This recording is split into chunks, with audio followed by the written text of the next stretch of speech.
vu, je n'ai pas pu vous saluer. Est-ce qu'il y en a qui viennent depuis 2 semaines ou qui sont là de passage? Est-ce que vous pouvez oser lever la main? Je sais qu'il y en a, j'en ai croisé à la soirée du Nouvel An. Soyez les bienvenus. Soyez les bienvenus. Que le Seigneur vous bénisse. On est heureux de vous accueillir ce matin. Quelques annonces avant de rentrer dans le message de ce matin.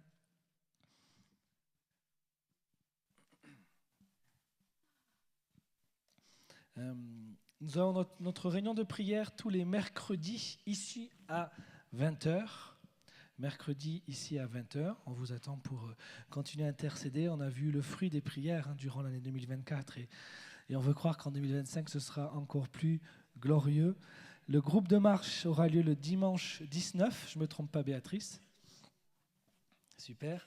Il y aura la soirée œcuménique, c'est la semaine de l'unité des chrétiens en janvier. Ça aura lieu le mercredi 22 et ce sera à l'église. Donc la réunion de prière sera annulée pour laisser place à cette soirée. Donc nous aurons nos frères et sœurs de l'église baptiste et de l'église catholique et nous aurons un temps de communion ensemble. Et je vous invite à mettre cette date dans vos agendas, comme toutes les autres d'ailleurs, mercredi 22 à 20h ici. Nous avons nos agapes, c'est-à-dire nos repas partagés. Tous les derniers dimanches de chaque mois, ça tombe le 26 janvier ce mois-ci. Et la soirée Cieux ouverts qui aura lieu le vendredi 31 à 20h. Donc on l'a programmé tous les derniers vendredis du mois. Comme ça, c'est facile à retenir. Donc soirée Cieux ouverts, vendredi 31. Je voudrais qu'on puisse... il est là, Princeton? Oui, Princeton et Christelle. Ah. Est-ce qu'on a le droit de souhaiter la bienvenue à Yaël? Ouais. Levez-vous qu'on puisse vous voir. Alléluia. Wow. Bienvenue, on est heureux de vous voir en forme, de te voir en forme.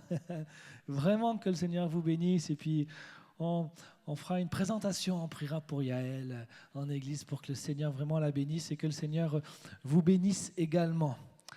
Amen. Est-ce que j'ai oublié une annonce? Guy? Oui, la réunion œcuménique, je l'ai dit, le mercredi 22 à 20h à l'église. Le Sentinelle, je n'ai pas la date de la prochaine réunion Sentinelle. Le 16 janvier. Ok, le 16 janvier. À 18h30. Oui.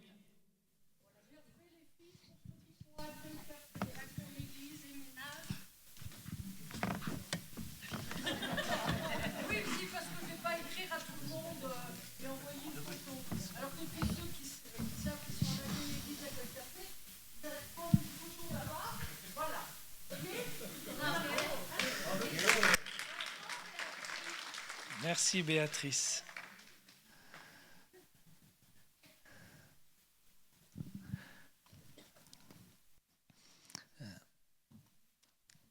Première prédication de l'année, premier message de l'année. J'aimerais vous souhaiter nos vœux avec Elisa.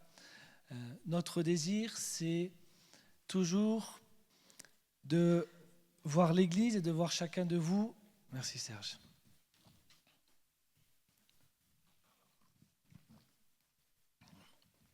Et chacun de nous, en fait, grandir dans la connaissance de qui est Dieu.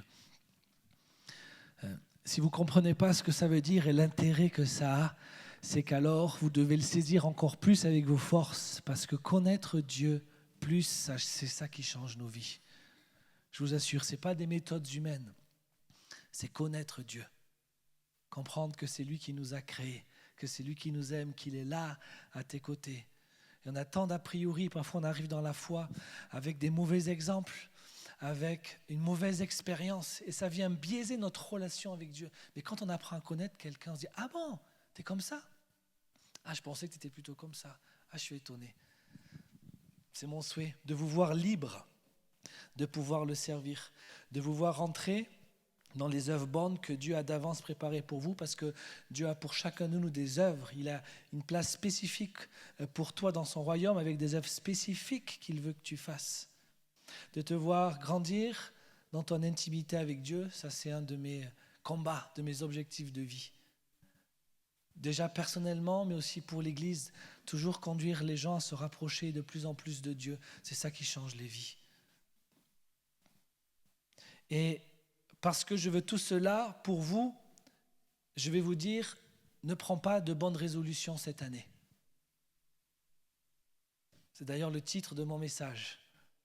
Ne prends pas de bonnes résolutions. T'inquiète pas, j'ai quelque chose de mieux à te proposer. J'ai entendu il y a quelque temps, c'était l'année dernière ou il y a 2 ans, je ne sais plus, le témoignage d'un directeur d'une salle de sport. Et à la rentrée, comme toutes les salles de sport, vous allez recevoir, vous verrez, des super réductions pour des abonnements, non pas au mois, mais à l'année. Ben oui, ils ne sont pas bêtes. Tout le monde veut faire de bonnes résolutions sportives en début d'année, après les fêtes. Et donc, il faisait de grosses promotions et il acceptait plus de membres que sa salle de sport ne pouvait contenir. Parce qu'il savait très bien que déjà quelques semaines avant, dès février, il y aurait une grosse proportion des personnes qui se sont inscrites qui ne viendraient plus à la salle. Si on n'est pas prévisible, le comportement humain est parfois tellement prévisible qu'ils s'en servent dans les business plans pour gonfler leur chiffre d'affaires. On ne peut pas leur reprocher cela, bien sûr. Mais combien de personnes ont déjà vécu cela? Des bonnes résolutions, et puis on se rend compte que, finalement. Et on est dans cette période de l'année où les gens prennent des résolutions pour la nouvelle année.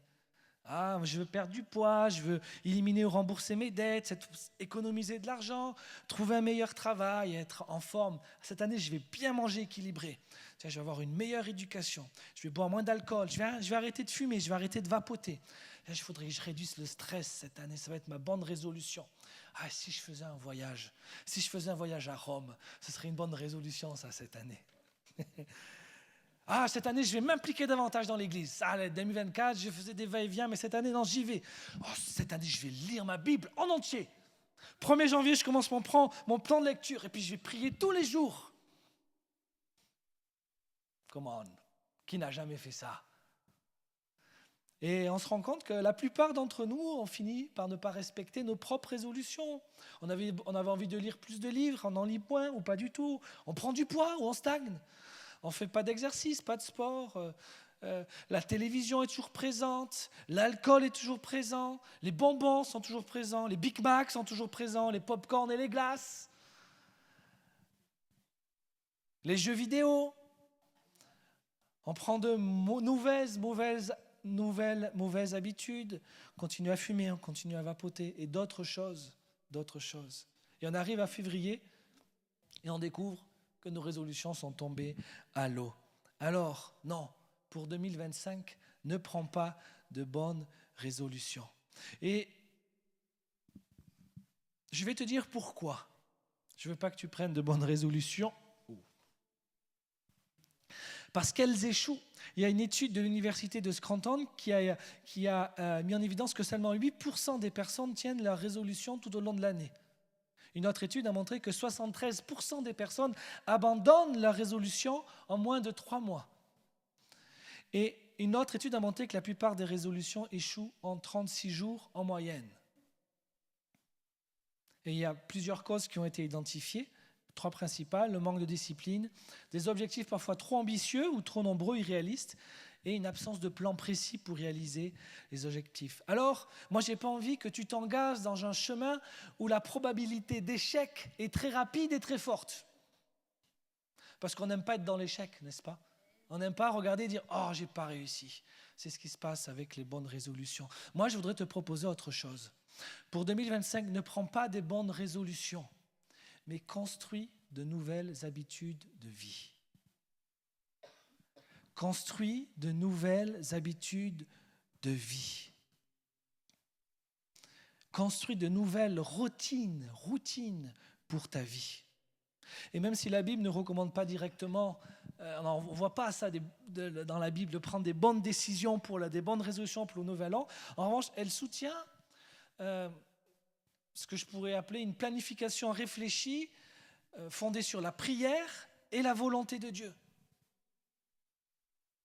Et nous, chrétiens, ou toi si tu es en train de le devenir, on doit se fixer des objectifs qui correspondent à notre foi Et je vais développer ça parce que ça me tient à cœur et c'est important. Des objectifs qui vont rendre gloire à Dieu et qui reflètent en même temps notre humilité et notre dépendance à Dieu. Et si on s'engageait à davantage de croissance spirituelle plutôt que de perte de poids, d'être en meilleure forme spirituelle plutôt que d'autres révolutions. Et je ne dis pas que ces choses sont mauvaises. Comprenez-moi bien. Mais je veux aller à l'essentiel, à la base, qui va déclencher un effet domino dans votre vie qui réglera déjà beaucoup d'autres choses. Parce que si les bonnes résolutions ne fonctionnent pas, c'est bien à cause de cela. Et la Bible nous met en garde contre des résolutions qui sont centrées sur nous, égocentriques. Je. On est sur l'être, sur le faire, pardon. Des résolutions matérialistes et qui négligent parfois les priorités spirituelles. Et je voudrais vous parler, et on va aller dans la Bible, on va prendre des exemples, ne vous inquiétez pas, mais je vais avoir un côté pratique aussi ce matin. On est découragé quand on est face à des échecs concernant des résolutions qu'on a voulu prendre. Et on se dit, ça ne fonctionne pas. Et moi, je vais vous présenter quelque chose qui fonctionne ce matin. Au lieu de vous concentrer sur des résolutions, pourquoi ne pas changer de perspective et vous concentrer sur des changements de routine dans votre vie? John Maxwell, qui est mondialement connu pour la formation de leaders, il aide les entreprises, il a dit ceci: je peux prédire les résultats à long terme de votre réussite si vous me montrez vos habitudes quotidiennes. Un autre a dit, les personnes qui réussissent font systématiquement ce que les autres font occasionnellement. Échouer à des bonnes résolutions, c'est quelque chose qui est occasionnel, n'est-ce pas? Donc il ne s'agit pas de résolution, mais bien de routine. Et je veux vous lire quelques versets, vous donner quelques versets. Et je veux qu'on puisse les écouter avec notre cœur et beaucoup d'attention. Il ne s'agit pas de résolution, mais bien de routine, d'habitude. Acte 17. Paul, selon sa coutume, entra chez eux et pendant 3 jours de sabbat, il discuta avec eux à partir des Écritures. Il est dit quoi? Selon sa coutume, selon sa routine, selon son habitude. Paul avait établi une habitude. Il enseignait régulièrement l'Écriture. Et même dans des contextes défavorables, Paul était persécuté. Mais c'est ça la différence, mes amis, entre une habitude et une résolution. La résolution, au moindre coup de vent, elle va s'envoler. Une habitude qui est ancrée, même face à la persécution, Paul, bon, il y avait un élan de foi, il y avait un objectif aussi, mais comprenez qu'il avait pris l'habitude et c'était devenu routinier pour lui. Et quand quelque chose est routinier pour nous, on est moins ballotté par le vent. Quand j'ai ma routine de prière, quand j'ai ma routine de lecture de la parole de Dieu, et je ne vais pas parler d'une façon religieuse où je parle d'une vraie relation avec Dieu, mais je vais être moins ballotté lorsqu'il va y avoir des changements dans ma journée. Je vais arriver à réorienter, je vais arriver à réorganiser, mais parce que c'est devenu une habitude, une routine dans ma vie. Luc 5, 16. Mais lui, qui? Jésus, il se retirait dans les déserts et il priait. Ça, c'était l'habitude de Jésus. Plusieurs fois, on le voit dans la parole. C'était son habitude. Il prenait l'habitude. Jésus ne se disait pas, je vais faire la bonne résolution de prier. Non, je vais créer un style de vie, une routine. Et je vais m'isoler pour prier. Luc 14, 16. Il se rendit à Nazareth où il avait été élevé. Et selon sa coutume, il entra dans la synagogue le jour du sabbat et se leva pour lire, selon sa coutume. Il faisait quoi, Jésus, le jour du sabbat? Je vais le vulgariser. Il allait à l'église. Ah, mais pour beaucoup, ce n'est même pas une habitude. Pour beaucoup, ça peut être, j'y vais de temps en temps. Je vais aller pour peut-être les fêtes religieuses à l'église. Ça va me donner bonne conscience. Je suis un peu dur, là. Est-ce que ce n'est pas vrai, finalement? Non, selon son habitude. Le jour du sabbat, moi, c'est l'église. Je vais et je lis. Le dimanche, moi c'est l'église. Je viens servir les autres, je viens servir le Seigneur. C'est dans mon habitude.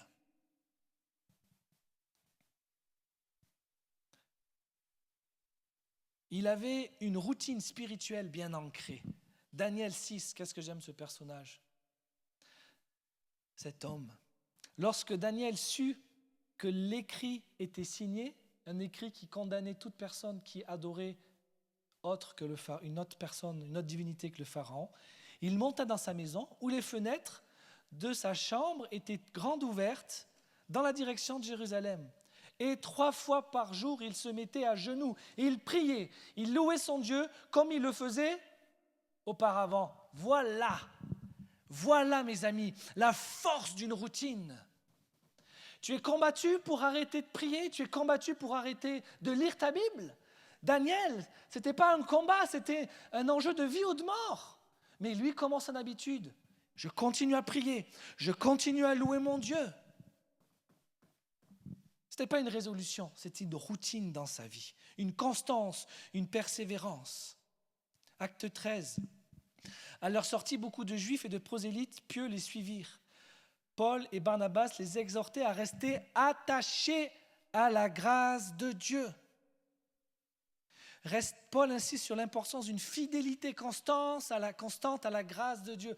Reste attaché. Ça, ce n'est pas un nœud que je vais défaire. C'est ma routine, c'est mon habitude. Je reste attaché à la grâce de Dieu. Je noue ce nœud. Ça ne change pas. Acte 14, 22. Il fortifiait l'âme des disciples en les exhortant à persévérer dans la foi et disant qu'il nous faut passer par beaucoup de tribulations pour entrer dans le royaume de Dieu. Oui, mes amis, quand ta routine, quand ta relation avec Dieu est stable, solide, bien nouée, lorsqu'il y a des tribulations, tu ne vacilles pas à droite ou à gauche. Il les exhortait à se fortifier, ils fortifiaient leur âme, à persévérer. La persévérance, c'est une habitude à prendre. C'est pour ça que parfois on persévère, mais c'est plus comme une bonne résolution qu'on a pris à un moment de l'année, et puis on se rend compte après 2 semaines, 3 semaines d'engagement que tout retombe. Nous devons questionner, mes amis, notre habitude et nos routines. Romains 6, 1. Que dirons-nous donc? Demeurerions-nous dans le péché afin que la grâce abonde? Vraiment? Vous allez continuer une mauvaise routine qui vous amène dans le péché? Une mauvaise attitude? Vraiment? Est-ce qu'on va continuer dans ce chemin-là? C'est ce que Paul dit. 2 Corinthiens 11. Mais ce que je fais, je le fais encore, afin de couper toute occasion à ceux qui cherchent une occasion. Paul illustre ici sa constance et sa détermination dans son ministère. Colossiens 4. Persévérez dans la prière, veillez-y avec action de grâce. La prière est-elle une habitude? La prière est-elle une routine? Suis-je régulier? Si je ne suis pas régulier, c'est que l'habitude et la routine n'est pas installée. Et bonne nouvelle 2025, je te donne les clés pour y arriver. Et ce ne sera pas une bonne résolution, ce sera les clés pour établir une routine qui va durer dans l'année. 1 Timothée 4,16, veille sur toi-même et sur ton enseignement. Persévère dans ces choses. En agissant ainsi, tu te sauveras toi-même et ceux que tu écoutes. Paul, il formait des disciples. Paul, il formait Timothée à établir des habitudes solides pour avoir une vie spirituelle qui va impacter celle des autres et son ministère. Hébreux 13, que l'amour fraternel demeure. Des fois, on peut avoir des élans d'amour. Mais est-ce que je suis constant? Est-ce que je suis habitué à aimer? Est-ce que je suis habitué à avoir des paroles douces? Et on pourrait continuer et trouver plein d'autres passages. Je vais vous donner cette image. Les disciplines spirituelles, voyez-les comme un timbre de poste. On y reste fermement engagé jusqu'à qu'on ait atteint l'objectif. C'est comme si on avait apposé ce timbre sur l'enveloppe pour qu'il transporte l'enveloppe jusqu'à sa destination. C'est ce que Dieu attend de nous, que nous soyons cohérents dans les disciplines divines et dans nos habitudes. Alors, juste dernier peut-être point pratique, comment fonctionnent les habitudes? Et vous allez comprendre, je vais faire un lien après. Il faut déjà faire la différence entre un objectif et des habitudes. Les objectifs nous aident à atteindre notre résultat final. Par exemple, mon objectif, c'est de perdre 5 kilos. L'habitude que je vais mettre derrière, c'est marcher 30 minutes par jour. J'ai mon objectif, mais ça ne suffit pas. Il faut que j'amène une routine dans ma vie pour atteindre cet objectif. Et la clé, c'est que c'est des habitudes et des actions répétées qui vont nous amener à cet objectif. Et là, dans les habitudes, il y a une boucle que je vais vous décrire et ça va faire lumière aussi dans beaucoup de mauvaises habitudes que nous avons. Première chose, comment ça marche? Il y a un signal, il y a un déclencheur, il y a une, comment on appelle ça dans les pistolets là? Une gâchette, merci. C'est le signal, c'est le déclencheur, c'est le stimulus qui va initier l'habitude. Par exemple, tu vois une brosse à dents, ça va déclencher en toi, tu te brosses les dents. Voilà, ça va déclencher la routine du brossage de dents. Et puis je suis sûr que vous avez toute la même routine de brossage de dents. Vous ne faites pas tous les jours un système différent. Vous brossez comme ça. Et on a à peu près le même rythme, à peu près le même. C'est une routine, un exemple simple de notre vie de tous les jours. Et puis ensuite, il y a la récompense que ça nous apporte. Donc le signal, le déclencheur, la gâchette. Ensuite, ce que ça va déclencher, la routine. Et ensuite, ça déclenche une récompense. Et dans notre cerveau, une fois qu'une habitude est formée, et une habitude peut prendre entre 21 et 30 jours selon les estimations à se former, c'est pour ça qu'il faut persévérer, ça génère dans notre cerveau des automatismes. Au début, c'est difficile, mais l'habitude va réduire la charge cognitive, la difficulté de notre cerveau à nous habituer à quelque chose. Ça devient naturel. Changer la vitesse, c'est une habitude. Ça devient naturel, on n'y pense pas trop. Et quand vous avez compris cela, vous avez compris que comment fonctionnent aussi les mauvaises habitudes. Au lieu de prendre des résolutions pour la nouvelle année, est-ce qu'il ne serait pas bon de briser des mauvaises habitudes, celles qui nous empêchent d'en prendre des bonnes? Et première chose à faire, supprimer, prendre conscience des déclencheurs, ce qui nous amène à rentrer dans cette mauvaise habitude. Je vais vous donner des exemples. Admettons, il y a un signal qui arrive, le stress. Et pour gérer le stress, tu as ta routine. Tu vois ça te mettre à manger beaucoup. Tu vas soit te mettre à fuir. Tu vas soit te mettre à te ronger les ongles. Parce que tu ne te ranges pas les ongles pour rien. Ça, c'est une routine, c'est une habitude. Mais elle vient avec un déclencheur, un stress, un événement. Je vous donne des exemples simples. Et tu vas remarquer que certaines mauvaises habitudes, il y a des déclencheurs. Tu vas remarquer qu'en fait, quand tu es avec telle personne, c'est là que tu commences à parler mal. C'est là que tu commences à dire de mauvaises choses. C'est là que des paroles pas très encourageantes de ta bouche sortent. Pourquoi? Parce qu'avec cette personne, tu as pris l'habitude de commenter l'actualité, radio-église, radio-quartier, et on commente tout ce qui ne se passe pas, et tout ce qui ne va pas bien, et puis on critique, et puis...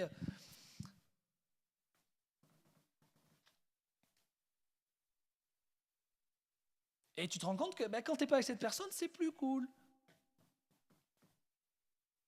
Des mauvaises habitudes. Je vais y aller franco dès le début de l'année. La pornographie. La masturbation. Des habitudes. Se retrouver au même endroit le soir. Tu vas t'asseoir sur le canapé et puis tu vas rendre compte que c'est là que tu tombes dans le péché. C'est là que tu chutes. Et dès que tu vas t'asseoir là, la pensée va arriver. Là, c'est le signal. C'est le déclencheur. Et toute la routine se déclenche. Et là, après, tu es pris au piège. Tu veux lire ta Bible le soir, et puis tu as la bonne intention, et puis tu te couches dans le lit. Mais là, le signal, c'est quoi? À chaque fois que je me couche dans le lit, avant de me coucher, je sors mon téléphone. Donc, coucher dans le lit, c'est le signal pour prendre mon téléphone et scroller sur les réseaux sociaux. Donc, si tu apprends à repérer les signaux qui vont déclencher une habitude mauvaise, tu vas pouvoir changer ton habitude. Maintenant, mon lit devient le lieu où je lis la parole avant de me coucher. Ah, ça va être un peu inconfortable au début, je ne te le dis pas, je ne te le cache pas. Ça ne va pas être facile. Mais si tu prends cette habitude, tu verras qu'en déjà en 2 semaines, déjà en 3 semaines, tu auras transformé le signal. Je me mets dans mon lit le soir avant de me coucher. Et puis en plus, je vais placer ma Bible bien ici, là. Comme ça, je la vois, c'est le signal, je la vois. Et je vais lutter. Et ça va. Et tu ne vas pas te dire, je vais lire 3 heures la Bible. Tu dis, je vais lire juste 5 minutes. Pourquoi ? Parce que si tu as un trop gros objectif, une trop grosse objectif de routine, dire, je vais lire la Bible 1 heure ce soir, ça ne va pas marcher. Si tu veux construire dans la durée, il faut faire un petit pas après l'autre. Normalement, on l'a tous remarqué. Combien de fois j'ai voulu faire comme ça dans ma foi ? Ah ouais, je suis là, je veux aller là. Oh, ça tient 1 fois, 2 fois, puis après tu es découragé parce que tu n'y arrives pas. On est trop pressé. On est trop pressé.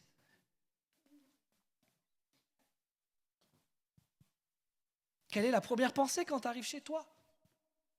On a des habitudes. Allez, j'ouvre le frigo, je regarde ce qu'il y a dedans. Allez, je vais faire ceci, je vais faire cela. Ou tu arrives à peine chez toi, tu te dis, c'est le moment, c'est la détente. Et là, je lâche tout et puis je commence à regarder, être sur les écrans. Ça, c'est des habitudes. Mais si tu commences à changer ça, ok, à partir de maintenant, quand j'arrive chez moi, je mets 5 minutes de louange et puis je le chante en faisant ce que j'ai à faire. Par exemple.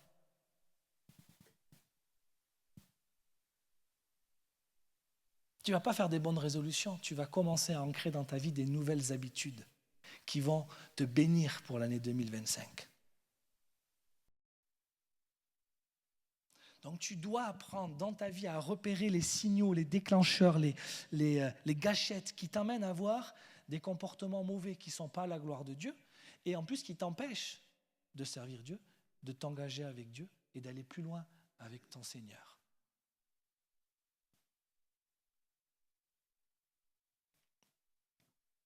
Et j'ai envie de faire remarquer aussi que souvent les résolutions que l'on prend, on les prend sans Dieu. Alors j'ai envie de te poser la question, quelle mauvaise habitude t'empêche aujourd'hui d'avancer avec Dieu ? Quels en sont les signaux qui les déclenchent ? Au lieu de te concentrer cette année sur des bonnes résolutions, concentre-toi sur tes routines et tes habitudes. Proverbe 17, 22 dit ceci. Un cœur joyeux est un bon remède, mais un esprit abattu dessèche les os. Si à l'intérieur de toi, tu es abattu, ça va avoir des conséquences sur ta santé. Il y a même des maladies, on le sait, sont psychosomatiques, sont causées par un mauvais état émotionnel. Proverbe, un cœur joyeux est un bon remède, mais un esprit abattu dessèche les os. Ça vous est jamais arrivé d'être avec une personne abattue et puis vous sortez de là, c'était lourd quoi. Sans critiquer ce que peut vivre la personne indépendamment de la souffrance réelle. Mais, et puis tu es avec une personne joyeuse, ça se communique en fait. On est parfois des éponges émotionnelles et selon la sensibilité des uns et des autres, on absorbe plus ou moins. Mais je veux vous encourager, moi, oui, à prendre de bonnes habitudes, des bonnes routines, mais pas n'importe lesquelles. Celles qui sont à la base de tout et qui vont déclencher tout le reste dans votre vie. Mais si notre esprit est brisé à l'intérieur, tu peux faire autant de sport que tu veux, tu peux être le plus musclé de ta salle de sport, tu peux avoir reçu la promotion que tu voulais, tu peux avoir réussi ta résolution, fait partie des 8%, mais si à l'intérieur tu n'es pas bien, ça te sert à quoi ?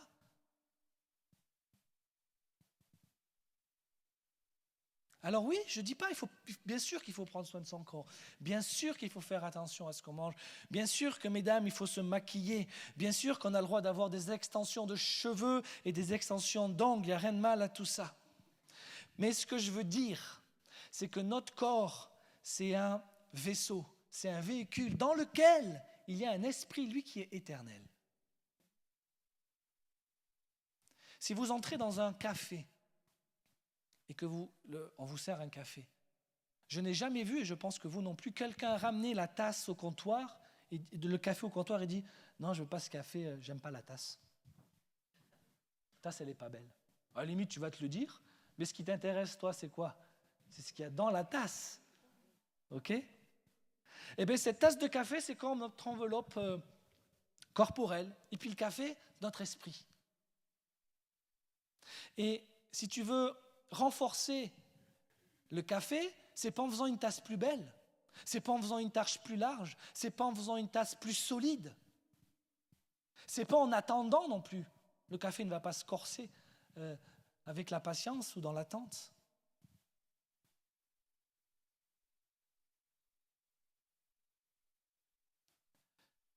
Il ne va pas accidentellement devenir fort. C'est comme un muscle qu'il faut travailler. Donc c'est ce que tu vas mettre dans ton café qui va le rendre plus fort. C'est comment tu vas alimenter ton cœur qui va te rendre plus fort ou pas. Donc ne prends pas de bonnes résolutions, construis de nouvelles habitudes saines et spirituelles, parce que de là va découler le reste. Tu verras que si tu construis ton temps avec Dieu, ton relation avec Dieu, tu rentres dans une routine, je te promets, il y a déjà beaucoup de choses que tu aurais voulu régler par des résolutions qui vont se régler tout seul parce que tu seras déjà plus proche du Seigneur. Parce que tu auras mis de l'ordre dans ta vie. Le problème aujourd'hui, et je discutais de ça avec un membre de ma famille, un proche, qui est accompagné psychologiquement parce qu'il en a besoin. Et il a eu le courage de faire le pas. Et je lui disais, oui, mais n'oublie pas quelque chose. Les médecins, ils vont donner des médicaments, c'est leur métier. Les psychologues, ils vont t'accompagner, c'est leur métier. Rien de mauvais à ça. Mais ni le médecin, ni le psychologue, à moins qu'ils ne soient chrétiens, n'a dans leur équation cet élément qui est manquant, c'est le côté spirituel. Je dis, c'est bien, fais cela, mais je te le dis, tu as besoin qu'on prie pour toi. Il y a besoin de ça, tu as besoin de délivrance à ce niveau-là. Et si tu veux partir sur de bonnes bases en 2025, concentre-toi d'abord sur le plus important. Ce qui va amener une réaction en domino. Vous savez, vous avez déjà vu ces trucs de domino express où ils font des grosses transfusions, ils font tomber le premier domino et après, ça tombe comme ça fait des grandes figures. Vous avez déjà vu ça ou pas? Ouais.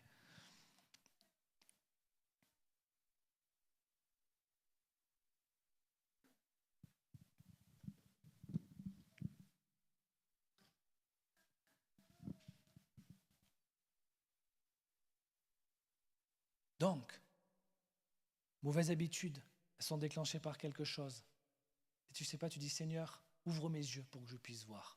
Il va le faire. Et après, dès que ce signal arrivera, tu le changeras par quelque chose. Si tu rentres dans un endroit et tu as des pensées qui arrivent et qui t'amènent ensuite à pécher, mais tu sais qu'à ce moment-là, tu vas commencer par prier. Et tu vas te dire, Seigneur, je te remets mes pensées. Je rends mes pensées captives à ta volonté.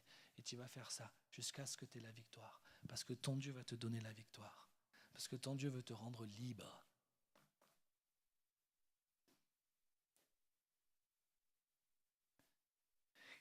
Qu'est-ce que tu peux mettre en place pour faire croître ta routine relationnelle avec Dieu? Et je veux redire quelque chose. Il y a un signal clair et une routine qui est facile pour commencer. S'il te plaît, écoute ce conseil. Si tu ne l'écoutes pas, tu vas faire tes expériences et puis après tu vas revenir et tu vas dire ouais. Ou alors tu vas avoir un peu d'orgueil, tu vas faire non, moi je vais arriver à faire fort d'un coup. Commence petit. Quelqu'un qui veut commencer par courir un marathon, tu ne l'envoies pas courir 20 km.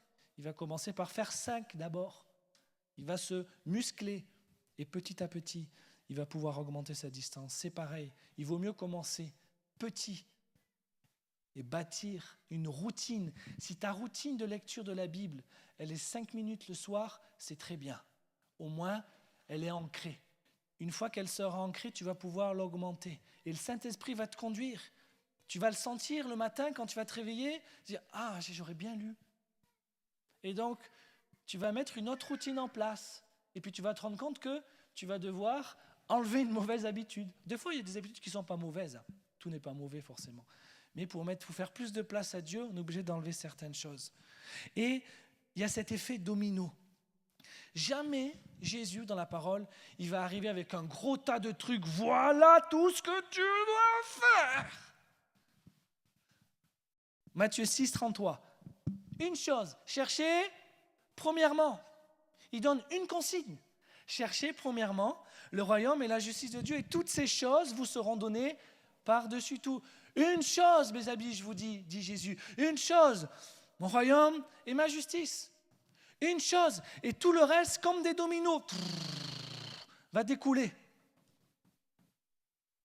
Mais je commence par l'essentiel, parce qu'il y a à l'intérieur, pas par l'apparence. Psaume 27, 4. Je demande à l'Éternel une seule chose que je recherche ardemment. Habiter toute ma vie dans la maison de l'Éternel. Si c'est ton seul objectif pour 2025, je peux te dire qu'elle sera bien différente de 2024 dans ce que tu vas vivre avec Dieu pour contempler la magnificence de l'Éternel et pour admirer son temple. Une seule chose. J'aimerais qu'on puisse lire dans Luc 10, 38 à 42, ce texte que vous connaissez très certainement de Marthe et Marie.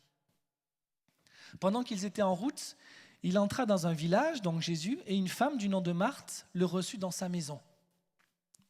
Elle avait une sœur appelée Marie qui s'assit aux pieds du Seigneur, première réaction, et qui écoutait la parole. Marthe était absorbée par les nombreux soucis du service. Elle survint et dit au Seigneur, « Tu ne te mets pas en peine de ce que ma sœur me laisse seule pour servir? Dis-lui donc de m'aider. » Le Seigneur lui répondit, « Marthe, Marthe, tu t'inquiètes et tu t'agites pour beaucoup de choses. Or, une seule chose est nécessaire. Marie a choisi la bonne part qui ne lui sera pas ôtée. » Une seule chose. Être au pied de Jésus. C'était quoi la mauvaise habitude là? J'ai reçois quelqu'un chez moi, il faut que je me dépêche, il faut que tout soit nickel. Voici comment une mauvaise habitude peut te faire passer à côté d'un cadeau extraordinaire, Jésus qui vient jusqu'à chez toi.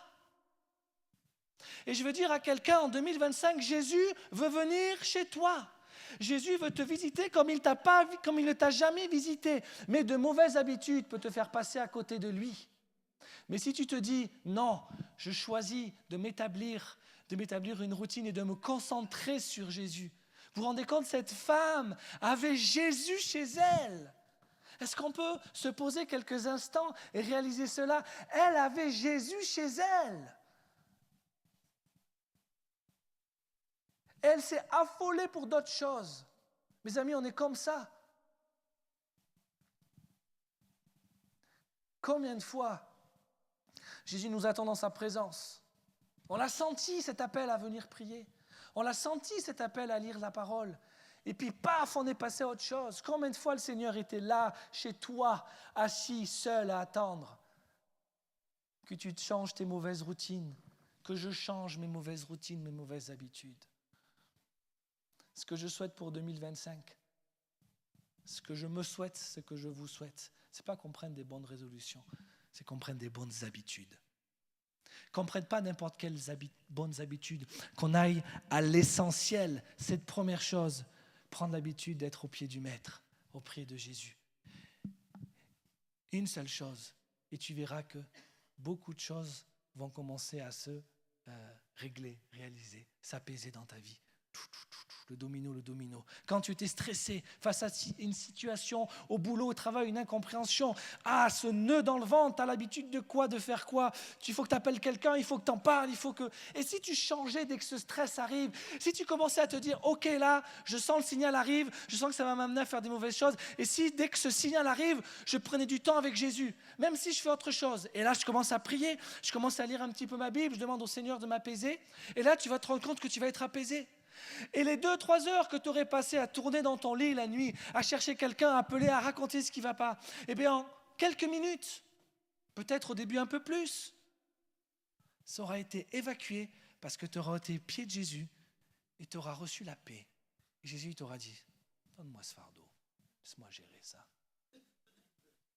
Moi je vais te donner des choses à faire pour mon royaume, ça, laisse-moi faire.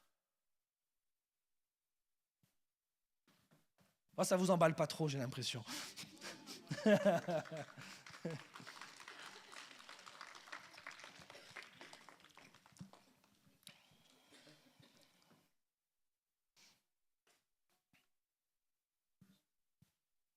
Je veux donner la priorité à mon intimité avec Dieu. Du lundi au vendredi, je veux passer du temps de qualité. Ça, c'est mon objectif. Qu'est-ce que je mets en place dans ma routine? Je commence, petit ou grand? Petit. Si tu n'as pas l'habitude de lire la Bible, tu peux même te mettre un chrono si ça t'encourage. Je vais même te dire quelque chose. Tu peux même mettre un chrono et dire je lis que 2 minutes. Mais je suis sérieux. Si tu as envie de lire un peu plus, tu lis un peu plus. Mais si au bout de 2 minutes, tu en as marre, t'arrêtes. Et demain, tu recommences. Tu te dis juste, c'est quoi 2 minutes? C'est rien. Mais au bout d'un moment, ça va te manquer. Quand la chose te manque, c'est bon signe. Le cerveau a compris qu'il y avait une habitude. Il dit, mais oh, tu fais quoi là? Tu t'es levé, tu n'as pas lu? Tu t'es couché? Non. Dernier point. Et je vais aller encore un petit peu plus profond, si vous me le permettez. Au lieu de se fixer des objectifs sur ce que l'on fait, nos objectifs devraient viser ce que nous allons devenir. Si je fais un objectif de performance, bon, je peux peut-être réussir ou échouer, peu importe, mais ce n'est pas ça qui va avoir un effet de transformation long terme.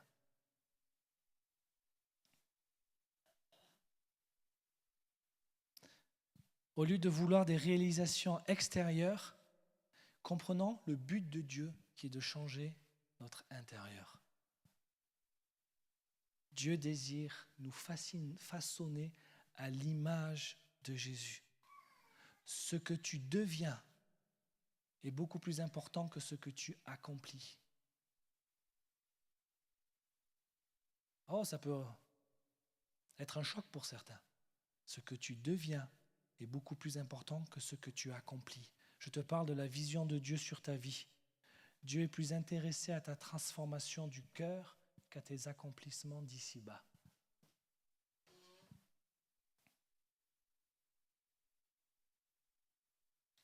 Est-ce que tes objectifs sont liés à une transformation extérieure? Vous m'avez compris. Je ne dis pas que c'est mal de vouloir avoir une meilleure santé. Je ne dis pas que c'est mal tout ce genre. Je reviens à quelque chose qui est un peu plus essentiel encore. Parce que, en fait, c'est du cœur que vient tout le reste. Parfois, on croit pouvoir changer nos comportements en refaisant la tasse. Non, c'est la transformation du cœur. C'est ta transformation du cœur. C'est laisser Dieu transformer quelque chose dans ton cœur qui va t'amener à résoudre ce problème, cette addiction, ce souci que tu as. Il y a besoin, ça vient du cœur. La colère, tu peux décider de ne plus être colérique. Ça ne marche pas comme ça. Si c'était si simple, il n'y aurait plus de colère dans le monde. Si ça venait du cœur. Ce que tu deviens pour Dieu est plus important que ce que tu accomplis. Je ne dis pas que Dieu est détaché de nos œuvres. Il a besoin que nous agissions. Il a besoin, nous sommes son bras sur terre. C'est lui qui l'a voulu ainsi. Il utilise des gens imparfaits. Mais je dis qu'il y a quelque chose qui est encore plus important pour Dieu. Dieu pourra te reprocher, oui c'est bien, tu as fait ça, tu as fait ça, tu as fait ça, mais est-ce que ton cœur a changé? Et ça c'est un message qui parle à tout le monde, à quelqu'un qui vient de rencontrer le Seigneur, à quelqu'un qui est en train de le rencontrer, mais à quelqu'un qui le connaît depuis des années aussi. Dieu désire nous façonner à l'image de Jésus. Et ce qu'on devient est plus important que ce que l'on accomplit. Le succès extérieur, sans une croissance spirituelle, ça vous apportera la déception.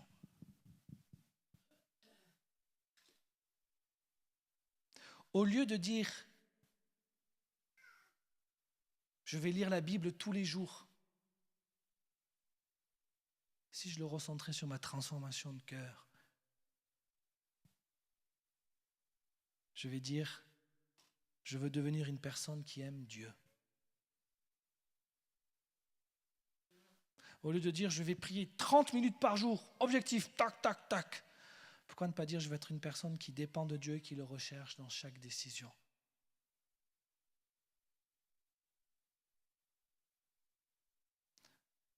Au lieu de dire, je vais faire du bénévolat une fois par mois dans mon église, pourquoi ne pas dire, je veux une décision de transformation du cœur? Je veux devenir une personne qui sert les autres de manière désintéressée, comme Jésus le faisait. Si votre objectif vise à une transformation de votre cœur, là vous allez faire mouche pour 2025. Vous allez être direct dans les chemins que Dieu veut pour vous. Et vous allez gagner du temps. Parce que quand on est sur le chemin que Dieu veut pour nous, on gagne du temps. Il y a des grâces et des bénédictions que Dieu dépose dans nos vies. Parce qu'on est au bon endroit, au bon moment. Il ne s'agit pas de ce que en 2025, il ne s'agit pas de ce que tu vas accomplir, mais de ce que tu vas devenir. Tu peux faire, c'est bon de faire des rétrospectives de l'année. Voici mes objectifs, qu'est-ce que j'ai fait, on fait le point, c'est très bien. Mais le plus important est ton cœur. Qu'est-ce que tu es devenu? Et c'est ce que je nous souhaite pour 2025. Pas des bonnes résolutions, des bonnes habitudes qui vont amener une transformation de notre cœur. Et je peux vous promettre que si notre cœur est transformé, ça va changer beaucoup de choses autour de vous, autour de nous. Que le Seigneur soit béni. Que le Seigneur soit béni. Je vous propose, je vais inviter l'équipe de louange à revenir. On va chanter ce chant de la bénédiction. Vous le connaissez. Dieu te bénit et te garde. J'ai la voix cassée, mais vous le connaissez. Et les offrandes vont d'abord passer. Quand les offrandes sont passées, vous allez voir quelqu'un et vous allez le bénir. Je ne veux pas qu'on chante ce chant juste assis sur notre chaise. C'est 2025. Vous allez trouver 5 personnes. Vous faites comme vous voulez. Mais vous allez trouver plusieurs personnes et vous allez le bénir en chantant ce chant. Dieu te bénit. Que sa faveur soit sur toi. Et puis vous chantez ce chant et vous regardez la personne et vous proclamez. Est-ce qu'on est d'accord pour faire ça? Alléluia. On va se lever. On va pouvoir honorer le Seigneur. Alors que les offrandes passent, peut-être que il y a un trigger, un signal. Quand tu vois la corbeille d'offrande passer, tu te dis « Oh là là là là, mon argent, mon argent, mon argent !» Et si tu laissais le Seigneur transformer ton cœur, activer la générosité dans ta vie, alléluia.